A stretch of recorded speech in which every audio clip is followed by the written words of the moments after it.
Hi, ಎಲ್ಲರಿಗೂ ನಮಸ್ಕಾರ. ನಾನು ನಿಮ್ಮ ಹಡಗಲ್ ಸುರೇಶ್. ಇವತ್ತು ಮತ್ತೊಂದು ವಿಡಿಯೋದೊಂದಿಗೆ ನಿಮ್ಮನ್ನು ಭೇಟಿ ಮಾಡ್ತಾ ಇದ್ದೇನೆ. ಇವತ್ತು ಎಲ್ಲರಿಗೂ ಗೊತ್ತಿರೋ ಹಾಗೆ ಹೊಸ ವರ್ಷವನ್ನು ಭಾಳ ವಿಜೃಂಭಣೆಯಿಂದ ಆಚರಣೆ ಮಾಡಿದ್ದೀರಿ. ಎಲ್ಲರೂ ಕೂಡ ತುಂಬ ವಿಜೃಂಭಣೆಯಿಂದ ಆಚರಣೆ ಮಾಡಿದ್ದೀರಿ. ನಾನು ಮೊದಲನೇದಾಗಿ ನಿಮಗೆಲ್ಲರಿಗೂ 2026ನೇ ವರ್ಷಕ್ಕೆ ಆತ್ಮೀಯವಾದಂಥ ಶುಭಾಶಯಗಳನ್ನು ಕೋರ್ತಾ ನನ್ನ ವಿಡಿಯೋವನ್ನು ಆರಂಭ ಮಾಡ್ತೇನೆ. ಈ ವಿಡಿಯೋ ಮಾಡಲಿಕ್ಕೂ ಕೂಡ ಅದೇ ಕಾರಣ. ನೀವೆಲ್ಲರೂ ಕೂಡ ಮೊದಲಿನ ದಿನಗಳಲ್ಲಿ ಎಷ್ಟು ಚೆನ್ನಾಗಿ ಇಂತಹ ದಿನಗಳನ್ನು ಆಚರಣೆ ಮಾಡ್ತಾ ಇದ್ವಿ. ಎಲ್ಲರೂ ಒಟ್ಟಿಗೆ ಇರ್ತಾ ಇದ್ವಿ, ಎಲ್ಲ ಒಂದೇ ಕಡೆ ಕಲಿತಾ ಇದ್ವಿ, ಸೇರ್ತಾ ಇದ್ವಿ. ಪ್ರೀತಿ ಅತಿ ಹೆಚ್ಚು ತುಂಬಿ ತುಳುಕ್ತಾ ಇತ್ತು ಅವತ್ತಿನ ದಿನ. ನಮ್ಮ ಹತ್ರ ಕೊರತೆ ಇದ್ದಿದ್ದು ಒಂದೇ, ಅವತ್ತು ದುಡ್ಡು. ಆದರೆ ಇವತ್ತು ದುಡ್ಡಿದೆ, ಆದರೆ ಆ ಪ್ರೀತಿ ವಿಶ್ವಾಸನೇ ಇಲ್ಲ. ಅದಕ್ಕೋಸ್ಕರ ಒಂದು ಸ್ವಲ್ಪ ನೋವಿನಿಂದ ಈ ವಿಡಿಯೋನ ಮಾಡ್ತಾ ಇದ್ದೇನೆ. ಒಂದು ಸಲ ಒಂದು ಸಣ್ಣ ಘಟನೆಯನ್ನು ನೆನಪು ಮಾಡ್ಕೊಳ್ಳೋಣ. ಒಂದು ಊರಲ್ಲಿ ಒಬ್ಬ ಕ್ಷೌರಿಕ ಇರ್ತಾನೆ.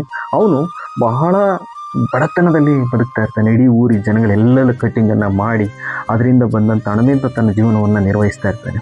ಸೊ ಹೀಗಿರುವಾಗ ಅವನು ಎಷ್ಟೇ ದುಡಿದ್ರೂ ಕೂಡ ತನ್ನ ಹೊಟ್ಟೆಗೆ ಬಟ್ಟೆಗೆ ಆಗೋದ್ರಲ್ಲಿ ಸಾಕಾಗಿ ಹೋಗ್ತಾ ಇತ್ತು. ಅವನಿಗೆ ಹೇಗೆ ಜೀವನ ಮಾಡೋದು ಅನ್ನೋದು ತೋಚಿಸ್ತಾ ಇರಲಿಲ್ಲ. ಅವ್ರ ಊರಿನ ಗೌಡನಿಗೆ ಏನೋ ಒಂದು ದಿವಸ ಮಾಡಿದ್ರೆ ಅವತ್ತಿನ ದಿವಸ ಅವ್ರನ್ನ ಚೂರಿ ಎಕ್ಸ್ಟ್ರಾ ಕೊಟ್ಟರೆ ಅವತ್ತೇ ಅವ್ರ ಮನೆಯಲ್ಲಿ ಹಬ್ಬ. ಆ ಥರದ ವಾತಾವರಣ, ತುಂಬ ಕಷ್ಟದಲ್ಲಿ ಜೀವನವನ್ನು ಮಾಡ್ತಾ ಇರ್ತಾನೆ. ಹಾಗಿರುವಾಗ ಆ ಊರಿಗೆ ಒಂದು ಸಲ ಒಬ್ಬ ವಿಶೇಷವಾದಂಥ ವ್ಯಕ್ತಿ ಬರ್ತಾನೆ.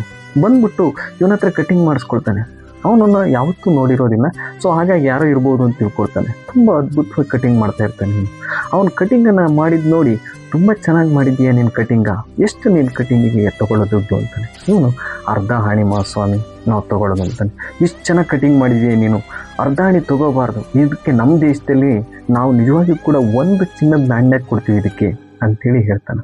ಆಗ ಇವನಿಗೆ ಒಂದು ಕಡೆಗೆ ಇವ್ರ ದೇಶದಲ್ಲಿ ಇಷ್ಟೊಂದು ಕೊಡ್ತಾರ ಅಂತೇಳಿ ಆಶ್ಚರ್ಯ ಆಗುತ್ತೆ. ಹಾಗಾಗಿ ಅವನು ಹೇಳ್ತಾನೆ, ನೀನು ನಿಜವಾಗಿ ಈ ಥರ ಕಟಿಂಗ್ ಮಾಡೋ ನಿಲ್ಲಿರಬಾರ್ದು, ನಮ್ಮ ದೇಶಕ್ಕೆ ನೀನು ಬಾ, ಅಲ್ಲಾದ್ರೆ ತುಂಬ ದುಡಿಬೋದು ನೀನು ಅಂತೇಳಿ ಹೇಳ್ತಾನೆ.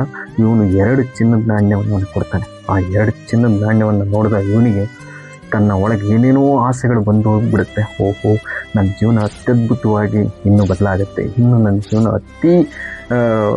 ಭಾಳ ಪ್ರಮುಖವಾದಂಥ ದಿನಗಳನ್ನು ನಾನು ನೋಡ್ತೀನಿ ಅಂತೇಳಿ ಬಹಳ ಆಸೆ ಕನಸುಗಳನ್ನು ಕಟ್ಟಿಕೊಳ್ತಾನೆ. ಹಾಗಾಗಿ ಮಾರನೇ ದಿವಸ ಆ ವ್ಯಕ್ತಿ ಜೊತೆಗೆ ಇವನು ಕೂಡ ಹೋಗ್ತಾನೆ. ಅವನು ಕರ್ಕೊಂಡು ಹೋಗ್ತಾನೆ ಅವನ ದೇಶಕ್ಕೆ. ಹೋದಾಗ ಅಲ್ಲೊಂದು ಕಡೆ ಜಾಗ ತೋರಿಸ್ಬಿಟ್ಟು, ನೀನು ಇಲ್ಲಿ ಕೂತ್ಕೋ, ನಮ್ಮ ಜನ ಬರ್ತಾರೆ, ಅವರಿಗೆ ಕಟಿಂಗ್ ಮಾಡು, ನಿನಗೆ 1 ಚಿನ್ನದ ನಾಣ್ಯವನ್ನು ಅವ್ರು ಕೊಡ್ತಾರೆ ಒಂದು ಕಟಿಂಗಿಗೆ ಅಂತೇಳಿ ಹೇಳ್ತಾನೆ. ಆಗ ಅದೇ ರೀತಿ ಅವನು ಬಂದು ಕೂತ್ಕೊಂಡಿರ್ತಾನೆ. ಜನ ಬರ್ತಾರೆ, ಕಟಿಂಗ್ ಮಾಡ್ತೀಯ ಅಂತ ಕೇಳ್ತಾನೆ, ಮಾಡ್ತಾನೆ. ಒಂದೊಂದು ಚಿನ್ನದ ನಾಣ್ಯವನ್ನು ಕೊಡ್ತಾ ಹೋಗ್ತಾನೆ. ಬೆಳಗ್ಗೆಯಿಂದ ಏನೂ ಊಟ ಮಾಡದೆ ಒಂದು 20 ಜನಕ್ಕೆ ಮಾಡ್ತಾನೆ. ಜೇಬು ತುಂಬ 20 ಚಿನ್ನದ ನಾಣ್ಯ. ಅವನಿಗೆ ಆ ಚಿನ್ನದ ನಾಣ್ಯಗಳನ್ನು ಮುಟ್ಟಿ ನೋಡಿಕೊಂಡು ಅತೀವವಾದಂಥ ಖುಷಿ ಆಗುತ್ತೆ. ಓಹೋ, ನನ್ನ ಜೀವನ ಇನ್ನು ಬದಲಾಗಿ ಹೋಯಿತು, ನನ್ನ ಜೀವನ ಇನ್ನು ಎಲ್ಲ ರೀತಿಯಲ್ಲೂ ಕೂಡ ಖುಷಿಯಿಂದ ತುಂಬಿರುತ್ತೆ ಅಂತೇಳಿ ಆಸೆಯಿಂದ ಅವನು ಎಲ್ಲವನ್ನು ಯೋಚನೆ ಮಾಡ್ತಾ ಮಾಡ್ತಾ ಮಾಡ್ತಾ ಬೆಳಗ್ಗೆಯಿಂದ ತಿಂಡಿ ತಿನ್ನೋದನ್ನೇ ಮಾಡ್ತಿರ್ತಾನೆ. ಅಲ್ಲೇ ಪಕ್ಕದಲ್ಲಿ ಹೋಟೆಲ್ ಇರುತ್ತೆ. ಆ ಹೋಟೆಲ್ಗೆ ಹೋಗಿ 2 ಇಡ್ಲಿ 1 ವಡೆ ಕೊಡಿ ಅಂತೇಳಿ ತಿಂತಾನೆ. ತಿಂದಾದ್ಮೇಲೆ ಬಿಲ್ ಎಷ್ಟು ಅಂತ ಕೇಳ್ತಾನೆ. ಆ ಹೋಟ್ಲವನು ಹೇಳ್ತಾನೆ 15 ಚಿನ್ನದ ನಾಣ್ಯ ಅಂತ. ಅವನು ಆ ಇಡ್ಲಿ ವಡೆಯ ರೇಟನ್ನು ಕೇಳಿದ ತಕ್ಷಣ ಅಲ್ಲೇ ಕುಸ್ತೋಗ್ಬಿಡ್ತಾನೆ. ಅವನು ಏನು, ಈ ಅರೆ ಹೊಟ್ಟೆ ತುಂಬಿಸುವಂಥ 2 ಇಡ್ಲಿ ವಡೆಗೆ 15 ಚಿನ್ನದ ನಾಣ್ಯನ ಅಂಥೇಳಿ ಆಶ್ಚರ್ಯ ವ್ಯಕ್ತಪಡಿಸ್ತಾನೆ. ಹಾಗಿದ್ರೆ ಮಹಾಸ್ವಾಮಿ, ನಿಮ್ಮಲ್ಲಿ ಊಟಕ್ಕೆ ಎಷ್ಟು ರೇಟ್ ಅಂತ ಕೇಳ್ತಾನೆ. ಒಂದು ಊಟದ ಬೆಲೆ 80 ಚಿನ್ನದ ನಾಣ್ಯ ಅಂತ ಹೇಳ್ತಾನೆ.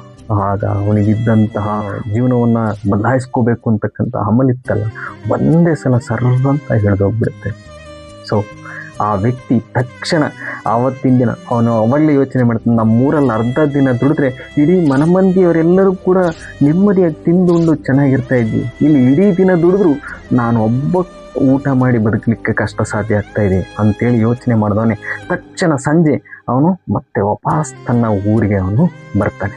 ಇವತ್ತು ನೀವು ಕೂಡ ಇದೇ ರೀತಿಯಾಗಿದೆ ಅಲ್ವಾ? ನಾವು ಕೂಡ ಹುಚ್ಚಿಗೆದ್ದು ಊರನ್ನು ಬಿಟ್ಟು, ನಮ್ಮವರನ್ನು ಬಿಟ್ಟು, ಪ್ರೀತಿ ವಿಶ್ವಾಸವನ್ನು ಬಿಟ್ಟು, ಎಲ್ಲರನ್ನ ತೊರ್ಕೊಂಡು ತಂದೆ ತಾಯಿಗಳನ್ನು ಅಲ್ಲಿ ಊರಲ್ಲಿ ಅನಾಥವಾಗಿ ಬಿಟ್ಬಿಟ್ಟು ನಾವು ಒಂದು ನಗರಗಳನ್ನು ಸೇರಿಕೊಂಡಿದ್ದೇವೆ. ಯಾಕೆ? ಹಣ ಮಾಡೋ ಒಂದೇ ಉದ್ದೇಶ. ಮತ್ತೆ ನಾವೀಗ ವಾಪಸ್ ಹಳ್ಳಿಗೆ ಹೋಗಾಗ್ತಾ ಇಲ್ಲ. ಯಾಕೆಂದರೆ ಹಳ್ಳಿಗಳಲ್ಲೆಲ್ಲ ತೋರಿಸ್ಕೊಂಡ್ಬಿಟ್ಟಿದ್ದೀವಿ ನಾವೇನೋ ದೊಡ್ಡದಾಗಿ ದುಡಿತಾ ಇದ್ದೀವಿ ಅಂತೇಳಿ. ಆ ಹಳ್ಳಿಗೆ ವಾಪಸ್ ಹೋಗೋಕ್ಕಾಗದೆ ಇಲ್ಲಿ ನಗರಗಳಲ್ಲಿ ಈ ನರಕದ ಬದುಕನ್ನು ಅನುಭವಿಸ್ಲಿಕ್ಕೂ ಆಗದೆ ಅಂತರ ಪಿಶಾಚಿಗಳಾಗಿ ನಾವು ಇವತ್ತು ಬದುಕನ್ನು ಕಳೀತಾ ಇದ್ವಿ. ಎಷ್ಟು ಜನಕ್ಕೆ ನೆಮ್ಮದಿ ಇದೆ? ಎಷ್ಟು ಜನಕ್ಕೆ ಈ ಬದುಕ್ತಾ ಇರೋ ಬದುಕಿನಲ್ಲಿ ಒಂದು ಖುಷಿ ಇದೆ, ಸಂತೋಷ ಇದೆ. ಒಂದು ರೀತಿ ಯಾಂತ್ರಿಕವಾದಂಥ ಬದುಕನ್ನು ನಾವು ಬದುಕ್ತಾ ಇದ್ದೇವೆ.